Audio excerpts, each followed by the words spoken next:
Jadi gue ngerasa di politik tuh susahnya karena gue cewek. Sumpah. Lu sekolah tinggi-tinggi, belum tentu lu dapat kerjaan.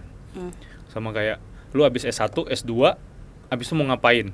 Ya, Lu ngelamar kerja, perusahaan yang lu lamar juga mikir dong ngegaji lu nih, mau digaji fresh grade tapi lu S2. Itu lu susah banget bakal kerja di sana kalau bukan anak sana. Iya. Alumni sana. Isinya tuh udah mereka semua tuh. Gue ngerti. Kayak lu mau alumni institut yang di Surabaya sekalipun. Gue tahu juga lagi. Wah tuh gokil sih itu. Isinya tuh mereka semua tuh. Ada multinational company juga yang nyarinya kayak gitu. Nyarinya tuh gitu. Jadi kayak wah gila sih gue bilang. Inisial aja kali ya, ITB kan. Kalau lu tadi bilang alasan mereka nganggur karena gak ada lapangan pekerjaan, kalau gue setuju banget, emang pemerintah nggak mampu menyediakan lapangan pekerjaan. Yang kadang gue lihat juga ada yang ya udah kayak hidupnya hedon aja di sana gitu, tasnya branded apa segala macam, tapi lu kuliah di biaya negara, brengsek aja. Ada tuh gitu. Banyak gila. UMKM ini nggak literally disupport lagi. Jadi kayak emang kasian banget anjir, cuma dikontenin doang, ngerti gak lu, kayak untuk support UMKM bener. bla bla bla segala macam, tapi dibikin kayak kelas pembinaan habis itu udah. Iya. Nggak jelas sih. Iya, maksud gua kayak gitu, kayak controllingnya tuh nggak ada gitu. Lu cuman datang ke sana, lu bilang bawa program tapi lu nggak maintain. Bener. Sedangkan usaha itu kan harus di-maintain.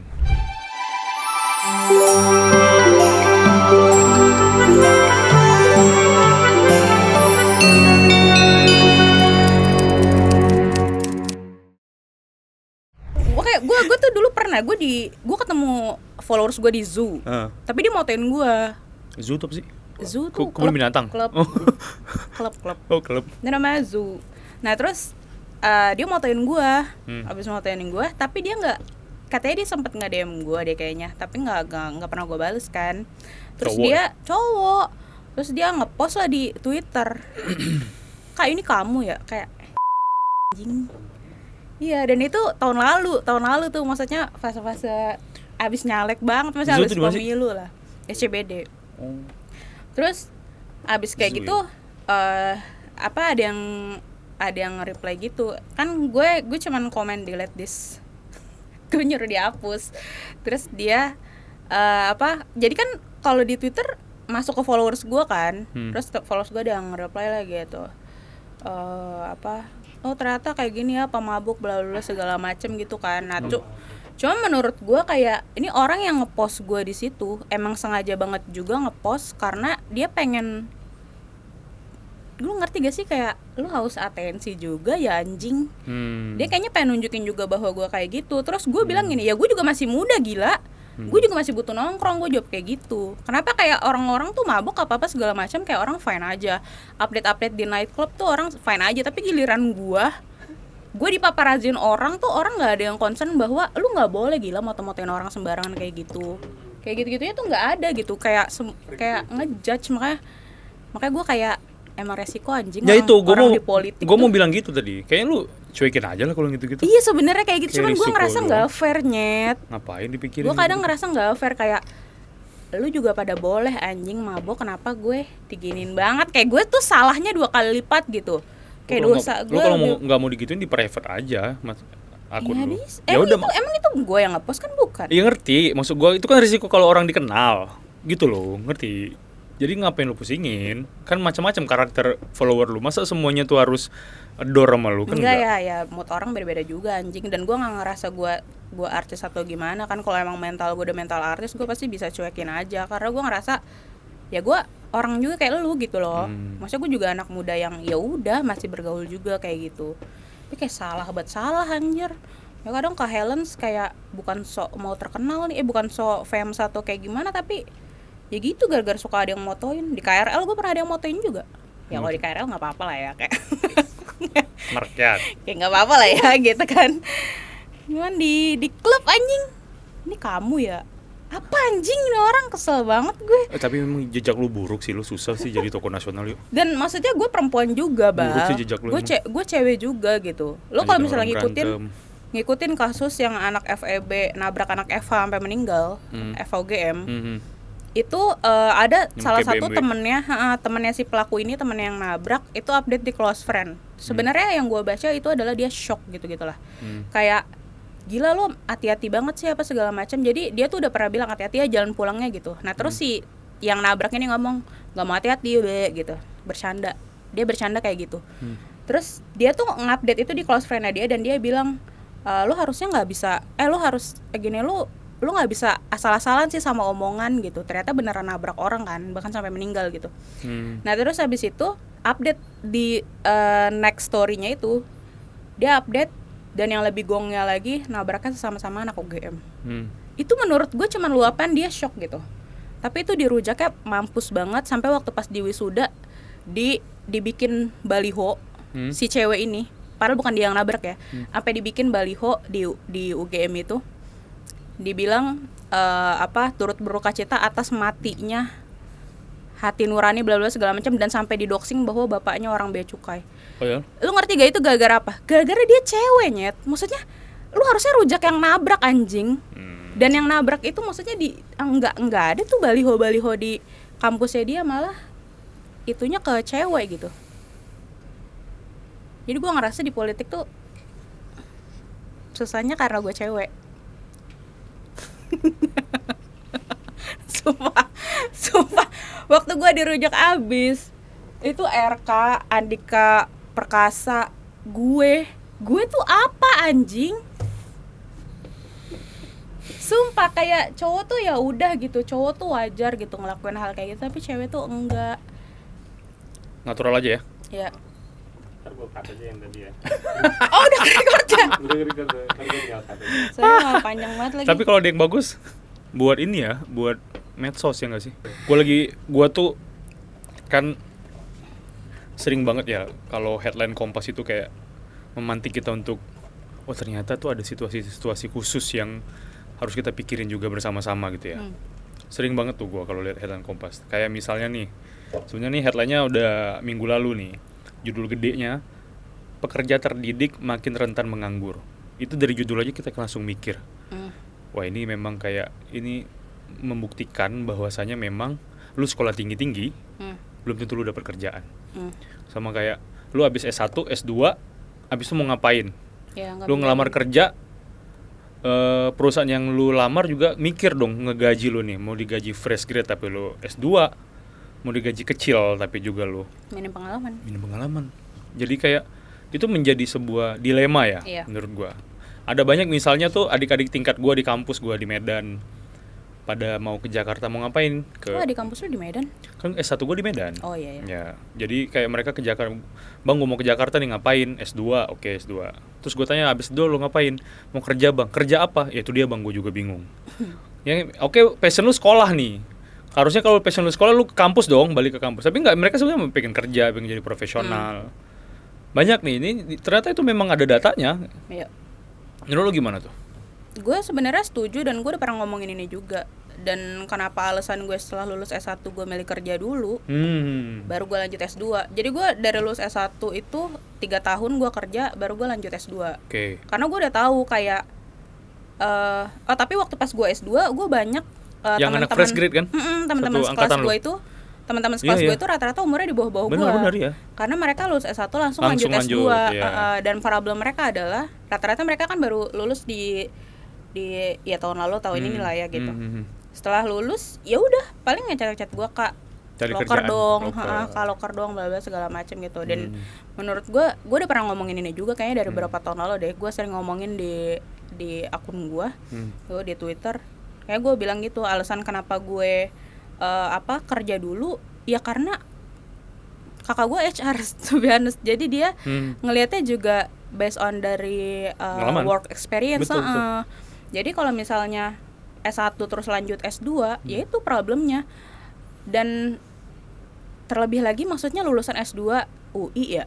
Maksudnya ada waktu itu lah pernah rate-nya anak lulusan UI. Bener, gue pernah baca. Nggak mau kan dia digaji 8 juta ya kalau nggak salah UI ya. nih gitu. Iya, bener. Ya gue UI lah, standar gue segala macam. Tapi gue akuin memang ada. Waktu itu pun gue pernah ada salah satu bos di ya pokoknya di perusahaan batubara gitulah. Dia tuh minta ke gue minta tolong dong cariin Mandarin translator gitu. Tapi kalau misalnya bisa yang lulusan UI ya gitu. Karena ya dia lulusan UI juga gitu. Oke. Jadi dia minta ke gue karena relasi gitulah. Oke. Terus dia bilang nanti kalau misalnya yang lulusan UI kita bisa kasih lah up to 20 juta. Mungkin minimal 17 gitu katanya gaji per bulan ya. Ini gede tuh. Tapi kalau misalnya yang lain-lainnya itu dia cuma kasih standar di 12 sampai 14 kalau nggak salah. 12 sampai 15 pokoknya di under itu. Betul. Terus gue ngepost lowongan itulah di Twitter gue. Waktu pas gue ngepost orang-orang marah-marah. Karena mereka kayak bilang kenapa yang UI gajinya lebih gede ya? Menurut gue kalau yang punya perusahaan maunya itu gimana ya? Bener. Ngerti kan? Iya. Maksud gue kayak gitu. Tapi itu salah satu apa ya relasi karena ngerasa ya mungkin dia udah tahu bahwa sastra Cina UI mungkin lulusnya juga nggak mudah. Jadi untuk orang-orang yang udah punya predikat sarjana sastra Cina ini ya mungkin udah dianggap kredibel gitu sama si orang yang lagi butuh karyawan ini gitu kan dibanding sama kampus-kampus lain gitu. Kalau misalnya kampusnya luar negeri mungkin beda cerita lah. Intinya kayak gitu, kayak ada beberapa hal yang lu bisa kok gitu lulus S1 dapat pekerjaan yang oke. Tapi itu kayak tertentu doang gitu loh. Kayak ada kualifikasi di mana dari yang punya perusahaan nyarinya ya lulusan ini. Gue tuh Gitu. pernah punya temen ya, SR juga ya. Ada satu perusahaan dulu. Jadi tuh gue tanya sama dia, lu kalau mau hire karyawan, lu ada grading nggak? Gue bilang, ada pemeringkatan kampus nggak? Dia bilang ada. Ada. Jadi dia tuh pasti akan ngasih dulu nilai khusus untuk kampus-kampus Jawa, negeri. Iya. Abis itu baru level layer keduanya tuh kampus Jawa swasta. Jadi ada beberapa swasta yang oke ya gitu ya. Iya. Itu dikasih layer kedua. Baru tuh kampus di luar Jawa. Iya. Walaupun itu negeri, even itu negeri sekalipun, kayak kampus gua misalnya waktu itu layer ketiga kayaknya hitungannya. Makanya gue bilang ke teman-teman gua di tingkat ya yang suka kayak, bang gua mau nyari kerja di Jakarta, lu siap-siap struggling ya, struggling dari mulai lu ngelamar kata gua. Karena dari sisi predikat kampus aja kita tuh udah di layer kesekian nih gitu gue bilang. Masih ada kampus Jawa dulu nih, kampus-kampus top Jawa yang negeri, swasta Jawa yang oke, baru kita nih orang-orang di luar Jawa nih yang akan masuk perhitungan ya untuk di hire gitu. Makanya harus double tuh beban ngelamarnya gitu. Nggak gampang nyari kerja. Makanya makin banyak tinggi pengangguran tuh ya nggak tahu ya, kayaknya memang orang kalau ke Jakarta ya harus begitu. Harus kalau lu nggak punya kemampuan banget, makanya penting milih kampus tuh. Tapi ya jadi ya sorry banget nih ya kalau gue menutup mimpi banyak orang gitu. Kalau misalnya Nggak, kita realistis aja lah. Iya, kalau Kita misalnya kasih orang tahu yang aja. nonton ini gitu, ada yang sering apa ya, sering ditanemin mungkin ke diri sendiri gitu ya. Dia bilang ya dimanapun tempatnya, kalau memang kita kompeten ya kita kompeten gitu. Benar. Kayak berlian mau ditaruh dimanapun Betul. akan tetap jadi berlian gitu. Tapi enggak lagi kayak orang nyari berlian ngapain ke kandang kambing, you know. Ngerti gak? Ya nggak kandang kambing juga Yang lah. ya misalnya let's say gitulah. Let's say kayak gitulah. Misalnya perumpamaannya, bukan berarti gue maksudnya ngatain yang atau kayak gimana, tapi ngerti gak sih orang tuh udah tahu kalau emang tujuannya nyari itu dia kemana. Tujuannya hari ini dia kemana gitu. Betul. Jadi gue tahu berlian mau ditaruh dimanapun akan tetap berlian, gue tahu gitu. Tapi apakah orang yang nyari berlian ini akan nyari ke tempat kayak gitu? Gitu loh. Jadi realistisnya ya menurut gue harus dipikirin juga lah hal-hal kayak gitu, karena gue pribadi pun ngerasa gue S2 di UI itu apa sih bahasanya, nyuci almet, sih dibilangnya, gue lupa dah pokoknya ada upgrading almet. Iya ada istilahnya kayak gitulah. Jadi dulu tuh gue nganggap di Brawijaya, gue sebenarnya gue masih di PTN juga ya, cuman kan nggak top 3 gitu loh. Betul. Walaupun Jawanya kesono. Iya, ya kampus Jawa Timur PTN masih top 10 lah gitu. Iya. Tapi gue pengen kuliah di kampus top 3 aja gitu. Jadi gue baru bisa itu di S2. Betul. Gitu. Jadi berarti gue nyuci kampus lah. Iya, upgrading alma mater. Ya. Sama juga gue ada teman, dia di perusahaan asing ya sebenarnya. Perusahaan asing, headquarternya tuh di New York ya. Kalau yang di office country-nya di Indonesia gitu ya, kantor mereka tuh udah dikooptasi oleh satu alma mater yuk. Gue nggak usah sebut, pokoknya institut di Bandung lah pokoknya gitu. Nah itu lu susah banget bakal kerja di sana kalau bukan anak sana. Iya. Alumni sana. Isinya tuh udah mereka semua tuh. Gue ngerti. Kayak lu mau alumni institut yang di Surabaya sekalipun. Gue tahu juga lagi. Wah tuh gokil sih itu. Isinya tuh mereka semua tuh. Ada multinational company juga yang nyarinya kayak gitu. Nyarinya tuh gitu, jadi kayak wah gila sih gue bilang kan. Inisial aja kali ya, ITB. Beruntung lah, tapi memang masuk ITB susah sih, gue sih kayak Iya. wah, wajar-wajar aja ya. Mereka tuh udah clear nih identitasnya nih. Iya. Lu harus anak ITB baru bisa kerja di situ kira-kira gitu. Jadi nggak inilah jadi pilihan menurut gua buat yang di luar itu, untuk jangan, nggak usah nyobain lah, buang-buang tenaga nyoba kantor kayak gitu kayaknya. Iya. Karena mereka memang udah saklek banget Iya. kalau alumni kampus tuh gitu ya kan. Cuman yang jadi problemnya adalah berarti kan itu sebenarnya bukti bahwa PTN aja untuk kelas PTN ya, maksudnya ya pendidikan di Indonesia kan berarti kualitasnya belum merata. Betul. Berarti kan cuma ada beberapa kampus yang dianggap qualified Betul. gitu kan. Nah sedangkan di sisi lain kita sebenarnya oh ya udah kalau misalnya emang mau hidup lu terjamin, lu tuh harus mulai dulu nih bahwa alma mater yang lu bawa tuh apa gitu. Itu kan modal kan. Misalnya pikiran kayak gini. Nah masalahnya kalau gap year terus sampai 2 atau 3 tahun, kita tuh terpacu sama umur juga, yang dimana nanti misalnya ketika kita lulus fresh graduate di umur 25 tahun, nggak ada pengalaman gara-gara kita gap year 3 tahun di sebelumnya, let's say misalnya gitu. Nah abis itu ngelamar kerja di umur 25 tahun dengan 0 pengalaman, sedangkan banyak banget lowongan-lowongan yang terpacu maksimal umur 25 tahun. Banyak. Lu tau gak sih, itu kan kayak bentrokan lagi, kayak gimana ya, lu tuh harus milih gitu. Lu mau bawa modal yang berkualitas dengan alma mater lu, tapi lu harus gap year dulu gitu, atau atau ya udah lu umur lu tuh nanti cukup tapi alma mater lu nggak mumpuni misalnya kayak gitu. Makanya menurut gua tingkat pengangguran tinggi itu ya, itu banyak banget faktornya, bukan cuma lapangan kerja yang nggak tersedia. Iya, karena faktor itu tadi juga. Orang pendidikan tinggi juga naruhnya di mana. Terus orang kalau S1 lanjut S2 itu biasanya tuh menengah ke atas. Karena dibiayain nih, kalau yang non beasiswa ya. Lanjut S2. S1 lanjut S2 nih. Oh iya. Ya kan? Dia dibiayain oleh keluarga nih misalnya. Iya. Itu pasti ekonominya tuh bukan ekonomi bawah. Benar. Karena pasti dibiayain, di backup sama keluarga. Ya kan? Gue langsung mikirin kayak teman-teman gue, iya lagi pada kaya. Iya. Iya lagi pada anak orang kaya gitu. Itu satu. Atau yang kalau mau yang terjamin langsung kerja misalnya, atau langsung punya profesi, gabung sekolah-sekolah akademik lah misalnya Akpol, Akmil. Tapi lu juga invest kan di awal. Udah kita nggak usah munafik lah.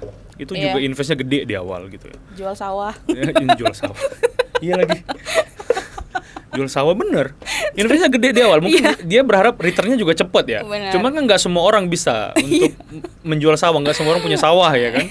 Cuma punya petakan ya kan. Mampunya di Bintara doang misalnya. Tetap aja gitu. Makanya rumit sih menurut gua. Kalau kita cerita ini masa depan kita nih, generasi Z misalnya, atau generasi Alpha nih sekarang, mereka mau kerja di mana?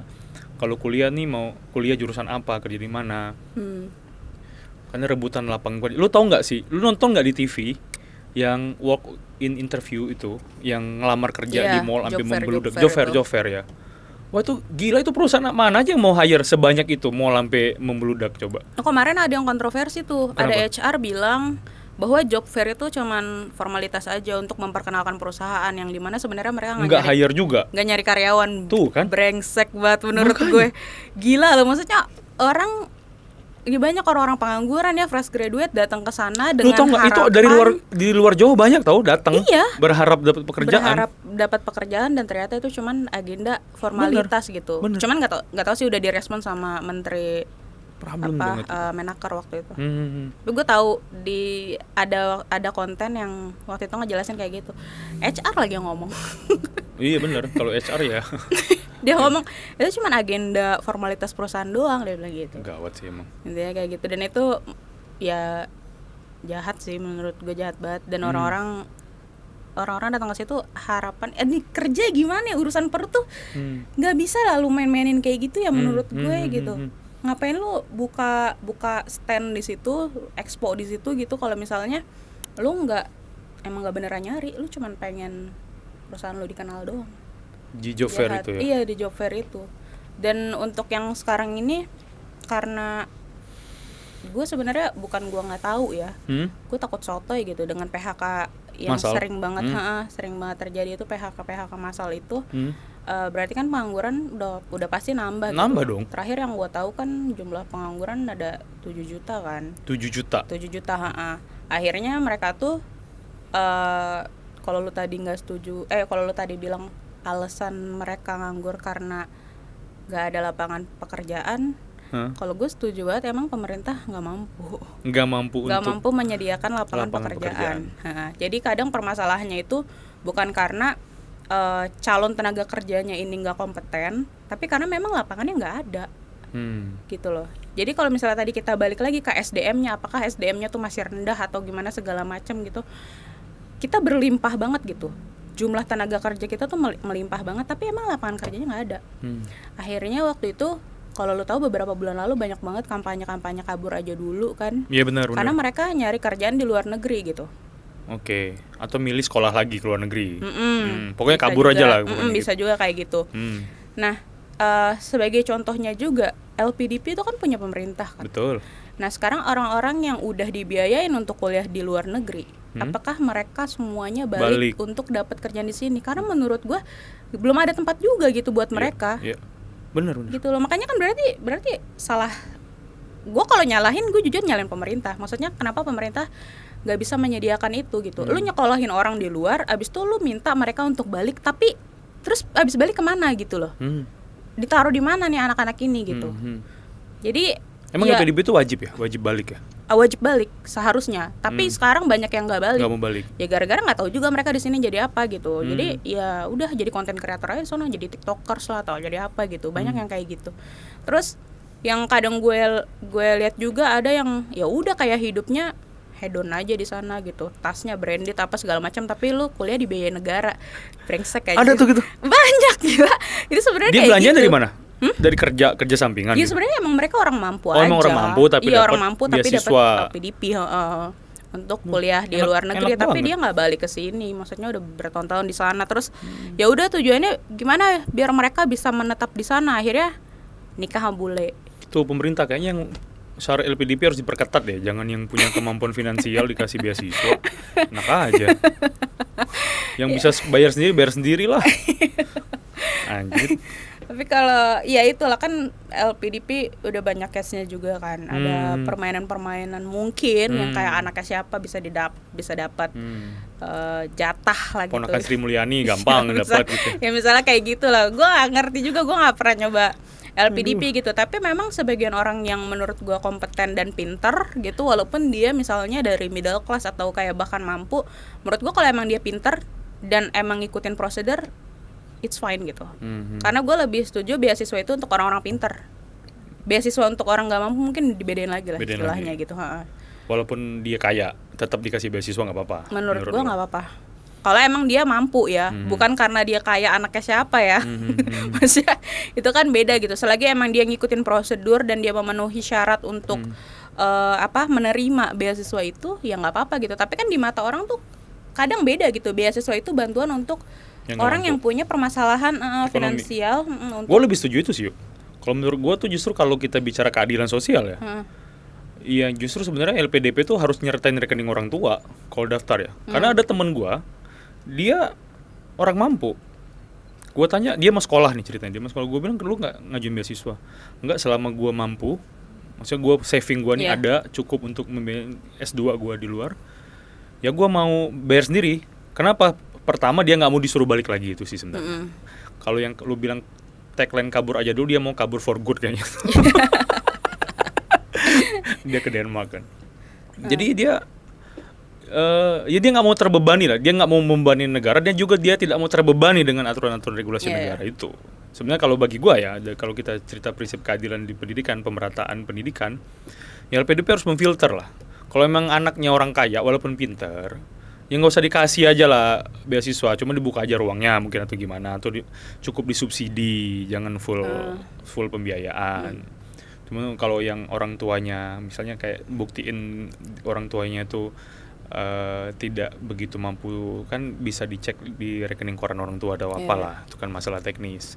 Menurut gue sih itu ya, biar ada kesempatan yang sama gitu loh. Nah, kalau semua jatah diambil orang kaya, ya kalau gue beasiswa itu lebih setuju ke orang-orang yang capable, yang orang-orang yang mampu, otaknya mampu gitu.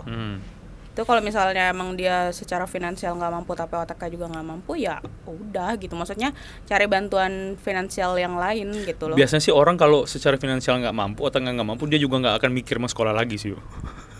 Dia pasti kayak, gue kerja aja lah. Nggak ada kok orang-orang medium-medium kayak gue gitu misalnya. Ada nggak sih, gue dibilang jenius kan enggak juga gitu. Tapi ya gue kadang pengen gitu loh. Keluar. Pengen, tapi ya iya gitu lah, nggak enaknya kayak hidup-hidup di average ini. Iya. Middle class. Dapat subsidi kagak, tapi bayar pajak juga. Iya kayak gitu. Jadi kadang kayak butuh juga sebenarnya bantuan kayak gitu, tapi kayak dong. apakah gue beneran butuh ya kayak gitu. Butuh-butuh. Kalau gue ya, kalau latar belakang ekonomi gue, kalau keluar negeri kayak gue nggak sanggup kalau biaya sendiri. Nggak sanggup kayak dalam artian, kalau cuman keluar negeri tinggal sekolah doang mungkin bisa, cuman kan kita kan juga butuh kehidupan lain ya kan. Iya. Nggak sanggup, harus ada beasiswa sih yang nopang sih. Ya lu au Mahal, pair Wak. lah, lu au pair lah kerja. Kalau sambil kerja gitu. Istilahnya au pair sana. Au pair. Au pair. Au pair. Au pair itu lu kerja gimana ya, kayak lu boleh tinggal di Sana? rumah di sana, asalkan kayak lu misalnya ngejaga di sana ada lansianya atau jaga anak kecilnya gitu, itu au jadi pair. home care gitu. Jadi home care. Itu au pair, tapi benefitnya lu boleh tinggal di situ. Di rumah lu dia? boleh tinggal di rumah itu, Oke. Jadi kayak gitu. Itu Sambil ada lah sekolah. sistem kayak gitu, karena lu lagi sekolah, lu au pair. Jadi lu nggak perlu bayar kos. Gini kan, nggak perlu bayar sewa. Berarti kita tinggal mikirin biaya sekolahnya gitu. Kayak gitu. Terus sebenarnya tadi balik lagi ya ke pengangguran, angka pengangguran yang tinggi. Terus orang-orang pada kabur aja dulu, menurut gue tuh bagus. Karena waktu pas gue cek itu, bukan berarti, sumpah ya nih, sorry banget nih, bukan berarti lu jangan bilang bahwa orang-orang yang mau kabur aja dulu tuh kayak nasionalismenya dipertanyakan. Tapi sedang kecewa. Bukan sedang kecewa juga, Apa? karena emang lapangan pekerjaannya ada. Oh iya. Jadi ada job order dari sana itu ada sekitar 1,6 juta Lowongan setiap kerja tahunnya. di luar. Iya, job order ya. Jadi Yang bisa permintaan kita dari perebutkan. luar negeri untuk tenaga kerja di Indonesia itu ada 1,6 juta. Tapi Indonesia itu cuma bisa menuhin sekitar 25%. Jadi kayak cuma bisa ngirim 400.000. Jadi kayak apa ya, sebenarnya tuh permintaan tenaga kerja dari luar negeri Tinggi ya? itu tinggi, tapi kita yang nggak bisa menuhin. Karena mungkin permintaannya skill worker kali. Sementara kita kan kayak Iya. harus punya spesifikasi tertentu kan. Iya jelas lah. Tapi menurut gue gini, karena permintaan itu kan masuknya nggak langsung ke person to person kan. Iya. Jadi kan lewat government. Nah government ini kalau misalnya emang dia udah tahu nih, oh ternyata permintaannya lumayan tinggi, kenapa dia nggak ngadain pelatihan 1 tahun sebelumnya? Akhirnya kuota-kuota itu bisa kita penuhin, gitu. Dan ini sebenarnya satu problem yang itu bisa solve gitu. Kalau misalnya pemerintah tuh beneran mau ngelola pengangguran ini, jadi bikin aja mereka tuh pelatihan dulu 1 tahun, apalagi bahasa gitu ya. Kan misalnya permintaannya dari Jepang lah, dari Arab gitu-gitu. Ya mereka dilatih dulu bahasanya selama beberapa bulan, let's say lah kayak gitu, atau 1 tahun sebelumnya sampai mereka punya sertifikasi. Udah banyak sih itu kayaknya.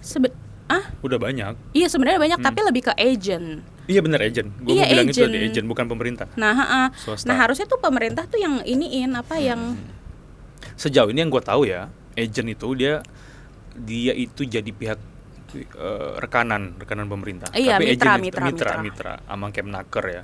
Agent sih yang Oh nyekolahin. kalau sekarang tuh KP2MI. Jadi Oh, KP2MI ya benar. BP2MI udah bukan kepisah. Naker ya. Oh iya benar. BP2MI itu udah kepisah jadi kementerian sendiri Betul, sekarang. betul. Dan Yang baru di Liga tahun Subroto. ini ya. Iya, Semoga sih bisa ya. Iya. Nyelesain itu, karena kalau misalnya emang dari 1,6 job order dari luar negeri itu, kalau misalnya Indonesia itu bisa ngirim semuanya, jumlah pengangguran yang tadinya 7 juta bisa jadi 6 Iya, juta. betul. Lumayan banget gitu. Gue setuju sih itu. Sebenarnya. Kalau emang kita mau mendidik warga kita jadi warga global ya, cari kerja kan nggak harus di sini, nggak harus di dalam negeri ya. Banyak sih solusi ke luar negeri, atau ya tetap aja main di lokal. Maksudnya jangan numpuk semua di kota ya, jangan nyarinya itu langsung ke ibu kota provinsi, kayak ke urban semua, enggak. Ya termasuk lu tau gak sih, kalau gua sih agak sinis aja sih lihat program UMKM. Kayak program UMKM itu salah satu cara pemerintah untuk menjawab keluhan soal orang pengangguran. Kayak gua kasih deh, lu usaha aja deh, lu nggak usah kerja. Tapi kan tetap aja UMKM-nya tuh seberapa efektif sih dikasih? Kementerian UMKM baru ada di tahun ini kan? Di Ya, periode ini kan? bisa ya. Gue lupa deh. Maksudnya periode sebelumnya ada nggak? Gabung sama koperasi. Oh iya. Kementerian Koperasi. Nah sekarang kan ada nih Kementerian UMKM, yang dimana sebenarnya menurut Partai gua gua lagi tuh. Kenapa? menterinya. Si Maman. Kenapa sekarang UMKM itu bisa ter-highlight? Itu kan semua gara-gara COVID kan. Iya. Ternyata semua kan down gitu kan. Ternyata perekonomian tuh ngaruh banget lah gitu, agak down tuh gara-gara UMKM ini nggak jalan kayak gitu kan. Cuman somehow menurut gua UMKM ini nggak literally disupport lagi. Jadi kayak Emang kasian banget anjir, cuma dikontenin doang, ngerti gak lu, kayak untuk support UMKM bener. bla bla bla segala macam, tapi dibikin kayak kelas pembinaan habis sudah. iya Nggak jelas sih. iya maksud gua kayak gitu, kayak Jalan controllingnya tuh nggak ada Nggak gitu. jelas. Lu cuman datang ke sana, lu bilang bawa program tapi lu nggak maintain. Bener, Sedangkan usaha itu kan harus di maintain.